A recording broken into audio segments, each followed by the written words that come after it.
राधे राधे दोस्तों, आज हम आपको सुनाएंगे मार्गशीर्ष महीने में सुनी जाने वाली शनि देव और माता लक्ष्मी की कथा। अगर आप हमारे चैनल पर नए हैं तो प्लीज़ हमारे चैनल को सब्सक्राइब करें, वीडियो को लाइक करें और शेयर करें। एक बार की बात है कि शनि देव और माता लक्ष्मी में बहस छिड़ गई थी। लक्ष्मी जी बोली कि मैं बड़ी हूँ, शनि देव जी बोले कि मैं बड़ा हूँ। दोनों के बीच जब कोई निर्णय नहीं हो पाया कि दोनों में बड़ा कौन है, तो उन्होंने मृत्यु लोक पर किसी ईमानदार राजा से अपना फैसला कराने का निर्णय लिया। उन दिनों धरती पर प्रयागराज में एक श्रीनिवास नाम के राजा राज्य करते थे। वे अपने न्याय के लिए दूर दूर तक प्रसिद्ध थे। शनि देव और माता लक्ष्मी राजा श्रीनिवास के राज्य में गए और उनके महल में राजा के पास गए और बोले कि महाराज, हम दोनों का निर्णय आप कीजिए। आपके न्याय की बातें हमने सुनी हैं। आपके न्याय के कारण आपकी प्रसिद्धि फैली हुई है। आप हम दोनों में बताइए कि हम में श्रेष्ठ कौन है, क्योंकि इस वजह से हम दोनों में बहस हो गई है और इसका निर्णय कर दीजिए। शनिदेव और माता लक्ष्मी की बात सुनकर श्रीनिवास राजा बहुत बड़े धर्म संकट में फंस गए कि दोनों में से वो किसको बड़ा कहें। यदि शनिदेव को बड़ा बता दिया तो माता लक्ष्मी जी जो नाराज हो जाएंगी, और लक्ष्मी जी अगर नाराज हो गई तो हमारे राज्य की सारी धन वैभव संपदा नष्ट हो जाएगी। और यदि शनिदेव जी को नाराज कर दिया तो शनिदेव अपने दृष्टि से सब नष्ट भ्रष्ट कर डालेंगे। राजा जब किसी नतीजे पर नहीं पहुंचे तो शनिदेव और माता लक्ष्मी जी उन्हें 1 माह का समय देकर चले गए और कहा कि हम 1 माह के बाद आएंगे, तब तक तुम अच्छे से सोच विचार कर लो। उनके जाने के बाद राजा की रातों की नींद हराम हो गई। वे हर पल इन्हीं बातों को लेकर चिंतित रहने लगे कि 1 माह के बाद जब शनिदेव और माता लक्ष्मी आएंगे तो वह किन्हें श्रेष्ठ बताएंगे और उनका क्या निर्णय करेंगे। अब उनके सामने बहुत ही विकट समस्या थी। वे जानते थे कि एक को बड़ा बताएंगे तो दूसरा नाराज हो जाएगा और उन पर, उनके राज्य पर बहुत बड़ा संकट आ सकता है। राजा की एक रानी थी जिसका नाम राजश्री था। वह एक पतिव्रता रानी थी। पति को अत्यंत चिंता में देखकर एक दिन रानी ने पूछा, महाराज, आप किस बात को लेकर परेशान हैं? कृपया अपना दुख हमसे कहिए। राजा ने अपनी रानी को माता लक्ष्मी और शनिदेव की सारी बात कह सुनाई। रानी ने राजा को एक सुझाव दिया कि देखिए महाराज, आप अपने मुख से किसी को बड़ा या छोटा मत बताइए। अपनी जगह पर दोनों ही श्रेष्ठ हैं। उनके बड़े छोटे का फैसला आप उन्हीं पर छोड़ दीजिए। राजा की पत्नी ने कहा कि महाराज, आप एक काम करिए, एक सोने और एक चांदी का सिंहासन बनवाइए। दोनों को आसन जो अपने सिंहासन के दाईं और बाईं ओर रखवा दीजिए।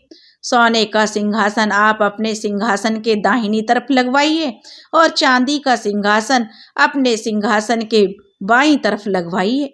1 माह बाद जब शनिदेव और माता लक्ष्मी आएंगे तो लक्ष्मी जी आपके दाहिनी ओर आसन ग्रहण करेंगी, क्योंकि वे माता स्वरूप हैं, और शनिदेव आपके बाईं ओर वाले आसन पर बैठ जाएंगे। जब वे पूछे तो आप उनको किसी भी प्रश्न का जवाब मत दीजिएगा। जब वे बहुत पूछें तो उनसे कह दीजिएगा कि आप लोगों ने अपनी श्रेष्ठता का फैसला स्वयं कर दिया है, मैं क्या जवाब दूं। रानी की बात सुनकर राजा को बहुत ही संतोष मिला। उन्हें रानी की बात सही लगी। और इधर 1 महीने के बाद जब माता लक्ष्मी और शनिदेव राजा के दरबार में पधारे तो वही हुआ जैसा कि रानी राजश्री ने बताया था। माता लक्ष्मी सोने के सिंहासन पर विराजमान हो गईं और शनिदेव महाराज चांदी के सिंहासन पर। जब उन्होंने अपने श्रेष्ठ होने को लेकर राजा से निर्णय मांगा तो राजा ने कहा कि आप दोनों ने स्वयं ही अपने बड़े छोटे होने का फैसला कर लिया है, इसमें मैं क्या कह सकता हूँ। यह सुनकर भगवान शनिदेव अत्यंत क्रोधित होकर चले गए। माता लक्ष्मी ने राजा से कहा कि हे पुत्र, शनिदेव तुमसे नाराज हो गए हैं और उनके प्रकोप के कारण तुम पर बहुत बड़ा संकट आ सकता है। परंतु तुम चिंता न करो राजा, मैं तुम्हारे साथ हूँ। शनिदेव ने राजा पर ऐसा प्रकोप बरसाया कि उनके राज्य में भयंकर अकाल पड़ गया। लोग त्राही त्राही करने लगे, भूख से मरने लगे। नर नारी जीव जंतु सब उनके राज्य को छोड़कर दूसरे राज्यों में चले गए।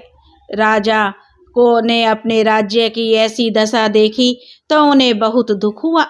1 बरस के बाद राजा ने भी अपने राज्य को छोड़ने का फैसला किया। अब वे अपनी पत्नी राजश्री को साथ लेकर महल से निकल पड़े और साथ में एक पोटली में उन्होंने हीरे जवाहरात और कुछ जेवर आभूषण भी बांध लिए।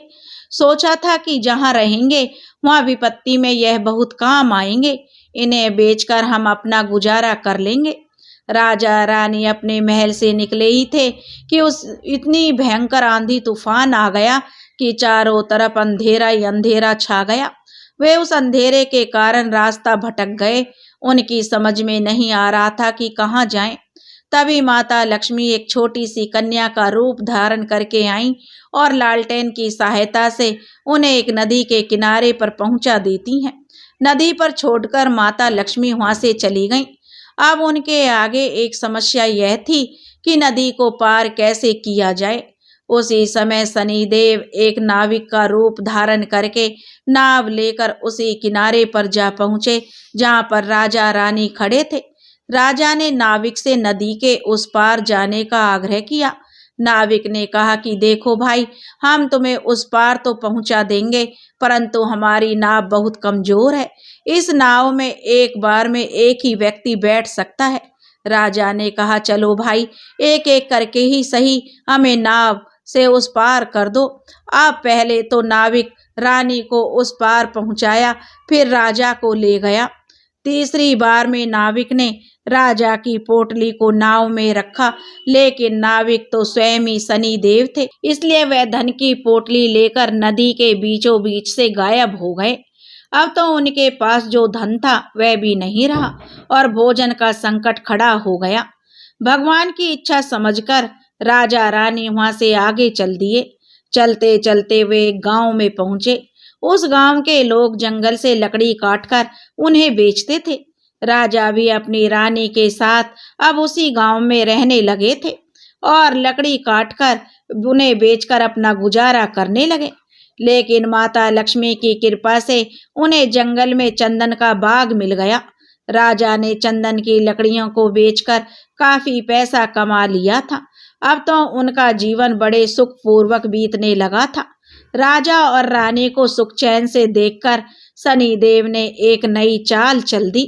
एक सौदागर था जो उस गांव से चंदन की लकड़ी भरकर दूसरे राज्यों में ले जाया करता था। आज उसका जहाज उस नदी के किनारे पर ही फंस गया था। उसने जहाज को चलाने की बहुत कोशिश की, परंतु जहाज टस से मस नहीं हुआ। अब सौदागर की समझ में नहीं आ रहा था कि वह क्या करे। सौदागर की समझ में नहीं आ रहा था कि वह क्या करे। तभी शनिदेव महाराज एक ब्राह्मण का रूप धारण करके उस सौदागर के पास आए और बोले, हे सौदागर, तेरे जहाज को कोई नहीं चला सकता, लेकिन एक उपाय है। यदि कोई पतिव्रता स्त्री तेरे जहाज में हाथ लगा दे तो तेरा जहाज चलने लगेगा। सौदागर ने वैसा ही किया। पूरे गांव की स्त्रियों को बुलाया। सबने जहाज को छुआ, पर जहाज फिर भी नहीं चला। किसी ने बताया कि गांव में अभी एक स्त्री बाकी रह गई है जो कि यहाँ पर नई आई है। सौदागर स्वयं चलकर उसके घर गया। वह स्त्री कोई और नहीं बल्कि रानी राजश्री थी। सौदागर ने जब रानी के पास निमंत्रण भेजा तो रानी ने वहां जाने से इनकार कर दिया और कहा कि इस समय मेरे पति जंगल में लकड़ी काटने गए हैं, मैं तुम्हारे जहाज के पास नहीं जा सकती। सौदागर के आदमी ने वापस जाकर उनकी सारी बात सौदागर को बता दी। सौदागर समझ गया कि यही औरत पतिव्रता है और यही उसके जहाज को निकाल सकती है। वह शाम को फिर उसके घर गया। उस समय राजा घर पर ही था। और इसलिए रानी ने निमंत्रण स्वीकार कर लिया। जब राजा ने रानी से कहा कि वो जहाज को छू दे जिससे कि वह जहाज निकल सके, तो रानी ने अपने पति के कहने पर जहाज को छू दिया और जहाज हिलने लगा। यह देखकर सौदागर के मन में पाप जाग गया कि क्यों ना मैं इस रानी को अपने साथ ले चलूं। यह तो बहुत ही सुंदर है और यदि कहीं जहाज फिर से फंस गया तो इसे छूने को बोल दूंगा और अपनी जहाज निकलवा लूंगा। यह सोचते हुए उसने रानी राजश्री को अपने साथ खींच लिया और जहाज लेकर चल दिया। अब राजा चिल्लाता रह गया, परंतु उस समय तक जहाज काफी दूर जा चुका था। रानी अत्यंत रूपवती थी। उसे देखकर सौदागर के मन में पाप आ गया था। वह उसे अपनी पत्नी बनाने की इच्छा करने लगा। रानी ने सौदागर की छेड़छाड़ से तंग आकर सूर्य देवता से प्रार्थना की कि हे सूर्य देव, उसे अपनी रक्षा करने के लिए कोढ़ दे दे। अब सूर्य भगवान ने रानी की प्रार्थना सुन ली और उसी समय रानी के शरीर में कोढ़ फूट गया और वह एकदम से कुरूप हो गई। उसके कुरूप शरीर को देखकर सौदागर उसके पास नहीं जाता था, पर रानी को हमेशा अपने साथ रखता था। इधर राजा रोते रोते नदी के किनारे से चल पड़े और वह इसी उम्मीद में थे कि यदि जहाज उस तरफ से गुजरा तो वह अपनी पत्नी को छुड़ा लेंगे। आखिर उसे जहाज का राजा को कहीं पता नहीं चला, तो वह नदी किनारे बने आश्रम में साधुओं के साथ रहने लगे। अब तो राजा वहां पर साधुओं की सेवा करते, उनकी गायों को चराते और उन गायों के गोबर के उपले बनाते। अब राजा जो उपले बनाते वही लक्ष्मी माता की कृपा से सोने के बन जाते थे। इस प्रकार कुछ ही दिनों में उनके पास ढेर सारे सोने के उपले इकट्ठे हो गए। एक दिन जो सौदागर राजा की पत्नी को लेकर गया था, उसका जहाज उसी नदी पर आया। राजा ने सौदागर को पहचान लिया। उसने सौदागर को सोने के उपले दिखाकर कहा, यदि सौदागर उसे साथ ले चले तो वह सोने के उपले सौदागर को दे देगा। सौदागर ने भी राजा को पहचान तो लिया था, परंतु सोने के उपलों के लालच में उसने राजा को अपने जहाज में बिठा लिया और सोने के उपले भी जहाज में जो रखवा लिए और जहाज को लेकर चल दिया। जब जहाज बीच समुद्र में पहुंच गया तो सौदागर ने राजा को उस समुद्र में फेंक दिया। राजा की चीख पुकार सुन रानी ने सुनी थी कि राजा जब चिल्ला रहे थे, तो उन्होंने तुरंत एक तकिया जल में फेंक दिया। उस तकिए के सहारे राजा एक पुल पर पहुंच गया। राजा को वहां के लोगों ने निकाल लिया। उन लोगों ने राजा से पूछा कि आप कौन हैं और कहां से आए हैं। तो राजा ने कहा कि वह एक बहुत ही दुखी आदमी है जिसका सब कुछ लुट चुका है, उसके पास कुछ नहीं बचा है। वहां के लोग अब उस राजा श्रीनिवास को पकड़कर अपने राजा के पास ले गए। राजा श्रीनिवास ने वहां के राजा से नौकरी मांगी। वहां के राजा ने राजा श्रीनिवास को अपने यहाँ बगीचे में माली का काम दे दिया। उस राजा की एक पुत्री थी, उसके लिए नित्य फूलों का सुंदर सा गजरा एक मालिन लाया करती थी। एक दिन राजकुमारी ने मालिन से पूछा कि आजकल इतने सुंदर गजरे कौन बनाता है, पहले तो ऐसे सुंदर गजरे तुम नहीं लाती थी। मालिन ने राजकुमारी को बताया कि एक नया नौकर आया है जो बहुत ही सुंदर गजरे बनाता है। राजकुमारी ने उस नौकर को देखने की इच्छा जताई। जब उसने राजा श्रीनिवास को देखा तो वह उस पर मोहित हो गई और राजा श्रीनिवास से विवाह करने की जिद ठान ली।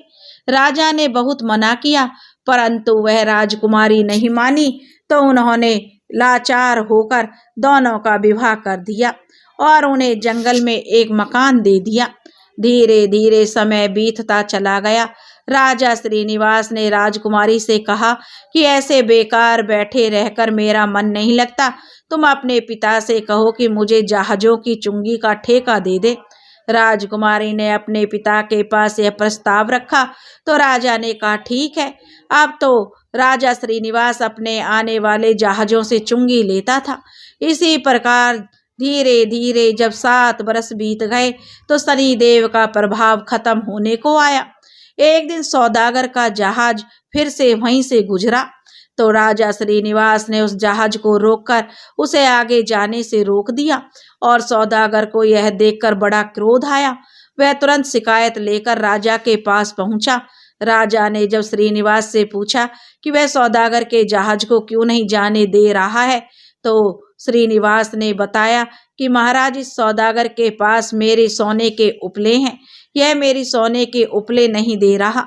राजा ने कहा, तुम्हारे पास क्या प्रमाण है कि इसके पास जो उपले हैं वो तुम्हारे हैं? तब राजा श्रीनिवास ने कहा, महाराज, आप इसे दरबार में सब लोगों के सामने बुलवाइए। वह उपले एक तरफ से जुड़ी हुई हैं, यही सौदागर उपले खोल देता है तो यह सारे उपले इसी के हैं। यदि यह इन उपलों को नहीं खोल पाता तो इन उपलों में से को मैं खोल कर दिखाऊंगा। वह उपलों को दरबार में लाया। सौदागर से कहा गया, यदि यह तुम्हारे सोने के उपले हैं तो तुम इन्हें खोल दो, और यदि तुम नहीं खोल पाए तो वह सोने के उपले तुमसे ले लिए जाएंगे। सौदागर शाम तक उन्हें खोलने का प्रयास करता रहा, परंतु उसे एक भी उपला नहीं खुला। अंत में जब शाम हो गई तो राजा के दामाद श्रीनिवास की बारी आई और उन्होंने चंद ही मिनटों में उन उपलों को खोल दिया। तब राजा ने पूछा कि यह कौन है? तो राजा श्रीनिवास ने पूरी कहानी बताई और बताया कि मेरी पत्नी राजश्री को इस सौदागर ने छीन लिया है, कृपया मुझे मेरी रानी दिलवा दीजिए। राजा ने सौदागर से कहा, तुरंत रानी राजश्री को पालकी में बुलवाया और सौदागर को पकड़कर कड़ी से कड़ी सजा दी। रानी राजश्री ने पुनः सूर्य भगवान से प्रार्थना की कि वह मेरे रूप को फिर से पहले वाला कर दे। भगवान सूर्य देवता की कृपा से रानी फिर से सुंदर हो गई। राजा ने आदर पूर्वक राजा श्रीनिवास को खूब सारा धन देकर विदा किया। साथ में अपनी बेटी और रानी राजश्री को भी उसने अपनी बेटी मान लिया था और खूब धन दौलत देकर राजा को प्रेम पूर्वक विदा कर दिया। राजा फिर से अपने राज्य में लौट आया। एक दिन माता लक्ष्मी और शनिदेव राजा के महल में प्रकट हुए और उन्होंने राजा श्रीनिवास से कहा, हे राजन, हम दोनों की प्रतिस्पर्धा तो एक बहाना थी। हम आपके सत्य की परीक्षा ले रहे थे और आप अपनी परीक्षा में सफल हुए और तुमने इतनी कठिनाइयों में भी अपने धर्म का पालन किया और सत्य पर अड़िग रहे। हे राजन, जाओ, तुम्हें मेरा वरदान है, तुम्हारा राज्य फिर से संपन्न हो जाएगा और धन दौलत से संपन्न हो जाएगा। तुम्हारा राज्य पहले की तरह खुशहाली छा जाएगी, कभी दुख दरिद्रता तुम पर नहीं आएगी। राजा को वरदान देकर जो शनिदेव और माता लक्ष्मी वहां से अंतर ध्यान हो गए। दोस्तों, अगर आपको शनिदेव और माता लक्ष्मी की यह कहानी पसंद आई हो तो प्लीज़ हमारे चैनल को सब्सक्राइब करें, वीडियो को लाइक करें और शेयर करें। बोलो माता लक्ष्मी की जय, बोलो शनिदेव महाराज की जय। दोस्तों, कमेंट्स करके हमें बताएं आपको यह कहानी कैसी लगी। राधे राधे।